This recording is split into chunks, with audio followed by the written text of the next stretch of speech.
Oke, dalam video kali ini di sini kita bakal bahas sedikit mengenai gimana sih untuk settingan terbaik terhadap video kita agar bisa mendapatkan penonton yang cukup banyak. Jadi harapan kita setiap kita upload video selalu mendapatkan viewer yang cukup banyak ataupun meningkat di setiap harinya.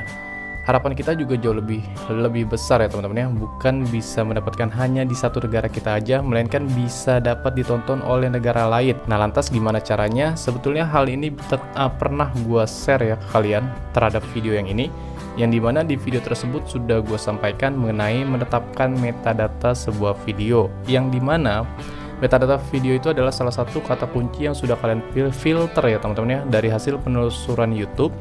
Dan hal tersebut ataupun kata kunci tersebut kalian letakkan sebagai judul video yang mungkin lebih mudah ditemukan oleh penonton. Nah, jadi kata kunci itu kan nanti kalian letakkan di judul, deskripsi, dan juga tag. Namun masih banyak orang yang beranggapan hal seperti itu masih sulit buat kita dapatkan viewer yang cukup banyak ataupun hasil yang memuaskan setiap video yang kita upload. Jadi buat teman-teman yang mungkin belum tahu, di sini tuh sebetulnya ada yang namanya seperti penelusuran khusus untuk channel YouTube kita. Jadi layaknya seperti di YouTube Studio yang ada keterangan menyarankan konten Anda.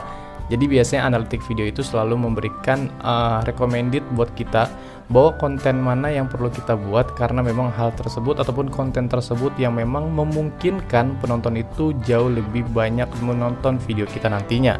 Ya udah, biar kalian nggak bingung teman-teman. Contohnya di sini ada sebuah video gue yang baru gue upload terakhir ya teman-teman ya. Kebetulan memang mohon maaf karena untuk channel ini kurang aktif ya. Ini 25 hari 20 jam pertama.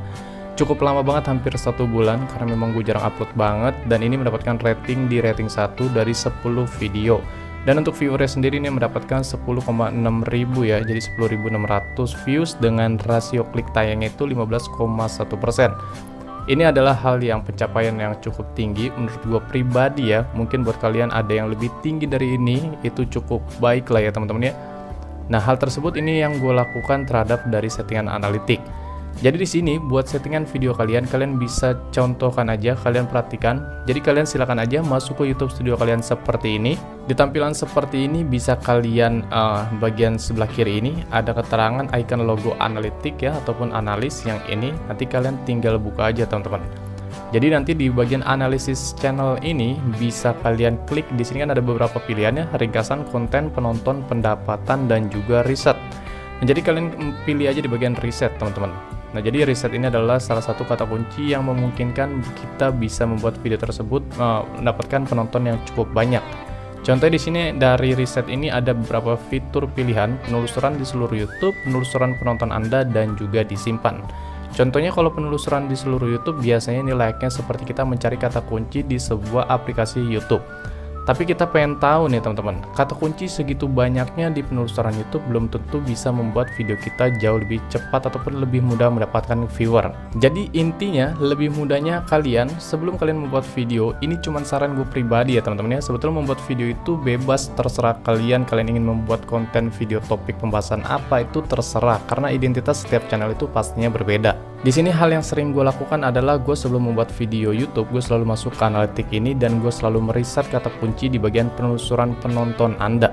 Jadi gue tahu nih kebutuhan penonton gue itu mengenai konten apa, pembahasannya apa. Dan di bagian penelusuran penonton Anda ini cukup banyak dan penontonnya juga bisa kalian perhatikan ada Amerika Serikat, India, dan juga 3 lainnya. Teman-teman bisa klik aja pada keterangan negara ini. Nanti kalian tuh bisa difilter teman-teman ya. Di sini tuh sebetulnya bisa difilter karena untuk tampilannya ini gue landscape. Jadi teman-teman coba aja rubah menjadi potret. Kita lebih simpelnya kita scroll lagi aja dulu. Jadi di bagian penelusuran penonton Anda, di sini kalian bisa perhatikan istilah penelusuran. Nah, istilah penelusuran ini teman-teman bisa lihat volume penelusuran di YouTube sebelah kanannya.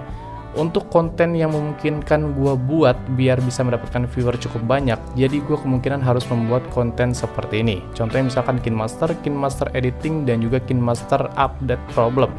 Ini untuk volume ratingnya cukup tinggi, yang artinya memungkinkan gua mendapatkan viewer di setiap video yang gua upload mengenai konten pembahasan video ini. Dan di sini volume rating juga bukan hanya ditetapkan sebagai tinggi, kalian juga bisa scroll lagi ke bawah untuk memfilter ataupun mengetahui kira-kira kata kunci yang rendahnya itu seperti apa. Di sini juga bisa terdeteksi ataupun bisa kita ketahui Untuk judul video ataupun kata kunci yang kemungkinan nggak terlalu banyak viewernya, gue menggunakan KineMaster Download Kaizen Reset. Keren ya teman-teman, ataupun Instagram UTPK Let's Version.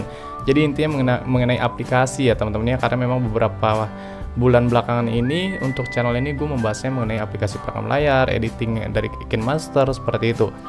Jadi buat gue selalu gue selalu melihat analitik di YouTube Studio gue terlebih dahulu teman-teman, mengenai video apa sih yang kemungkinan harus gue buat, karena memang itu adalah kebutuhan terhadap subscriber ataupun penonton terhadap channel YouTube gue.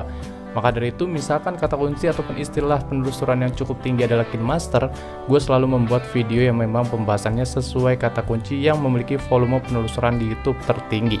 Jadi ini adalah salah satu hal yang selalu gue tetapkan sebelum gue membuat konten video, yang dimana membantu banget ya teman-teman, yang membantu gue banget pada saat gue ingin membuat video dan gue tahu kata kuncinya paling tingginya apa, judulnya apa. Jadi kurang lebih tuh kayak gitu guys.